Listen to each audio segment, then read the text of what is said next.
आपण मैंने जानी डिसेम्बर 17 तारिख रु आरंभ करी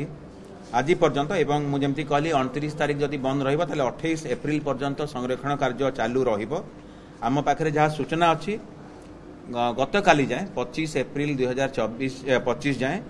जो दिन आरंभ है डिसेम्बर 17 ठारू आरंभ करी जो दिन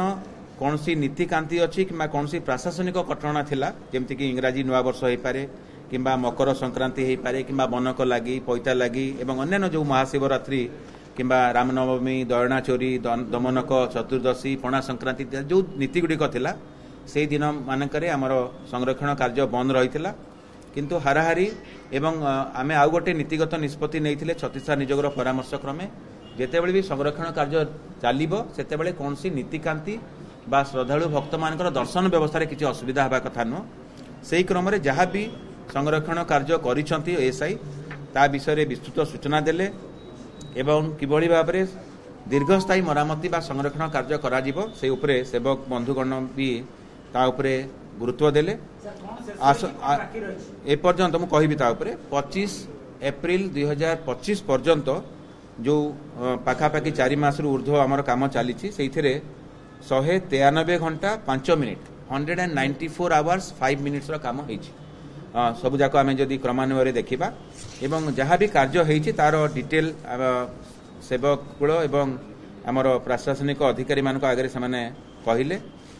भितर रत्न भंडार जहाँ भी मरामती बा संरक्षण कार्य होगा कथा ता प्रायतः सरी चट्टाण कार्य केवल बाकी अच्छी जोटा कि आम आशा करूँ जदि हो पारे ये जो 2-3 दिन अच्छी से भितर चट्टाण बा ग्रानाइट फ्लोरिंग करने अनुरोध करूँ। बाहर रत्न भंडार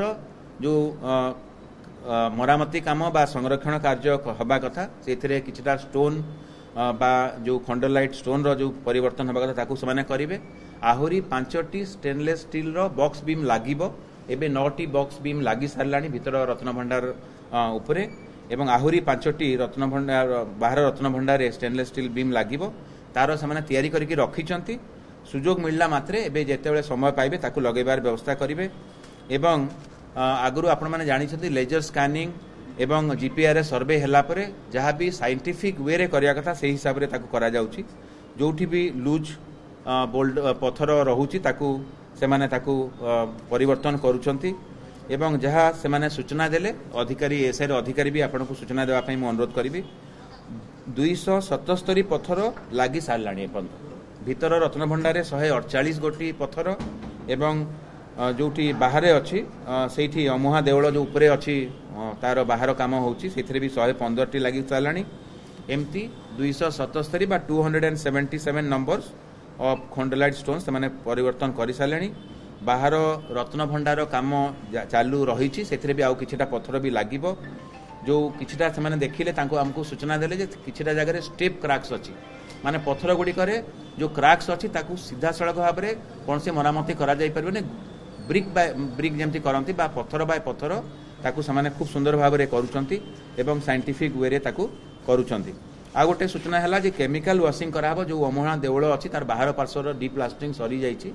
एवं पत्थर काम सरी जाइछि तार जो काम रहिबो ताकू एबे समय रे भी ताकू करिया पे हम ताकू अनुरोध करछु कारण जदियो एबे बाहर चंदन यात्रा किंबा भीतर चंदन यात्रा रे आमर अलर्ट लगी कि पणा भोग कि जात भोग किंबा चंदन लगी समय आमर नीतिकांति जमती प्रभावित हम ना एवं किछिटा कटकणा रहिबो बाहर काम कला बेलू मुझे कहूँ अमुहा देवलर बाहर काम भीतर काम नुह बाहर काम कला बेलू जमती यही नीति चलता बेले अलर्ट लगी चलता बेले कौन सी हिसाब से काम करेंगे ना बोली आम परामर्श देचु जोटि आमर सेवक बंधुगण आमको परामर्श देइछंती एवं एबे बाहर चंदन भीतर चंदन एवं परवर्ती पर्यायर स्नान यात्रा समय दैता प्रवेश है अनवसर नीति गुप्त नीति होइतिबारु सेही समय कौन सी हिसाब से संरक्षण काम हो पार ना एवं रथ यात्रा पर दिन ठारू बाकी काम चलिबो चलित वर्ष जून 27 तारिख रथ यात्रा पड़ुछि एवं जुलाई 8 तारिख रे नीलाद्री विजय अछि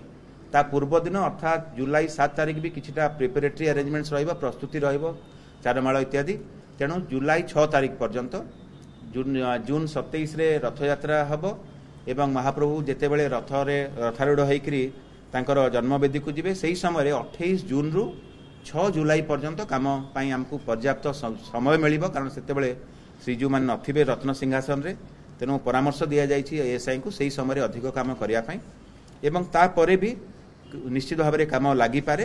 तेणु आम आपन को सूचना देवाई चाहलु एवं यही गुरुत्वपूर्ण बैठक रे जो परामर्श देइछंती से हिसाब से आम सेवक भाई मान को धन्यवाद जनाऊँ, कृतज्ञता जनाऊँ। एएसआई कर्तृपक्ष को आम प्रशासनिक दृष्टिकोण कृतज्ञता एवं धन्यवाद देइछु, कारण जहाँ भी समय मिली ठीक हिसाब से उपयोग कर आम बारंबार कहीचु। राज्य सरकार कहते जे कौन तरबरिया भाव कौन हिसाब से स्थायी मरामती तले करने चाहूना एवं पूर्णांग भाव में संरक्षण कार्य ठीक हिसाब से हम महाप्रभु कृपारू रत्नभंडार जहाँ भी संरक्षण कार्य चली ठीक हिसाब से संपादन हो बोली आम आशा कर। रथयात्रा पर ही रत्नभंडार संरक्षण कार्य संपूर्ण हो बोली आम आशा रखीचु। महाप्रभु आशीर्वाद कामना।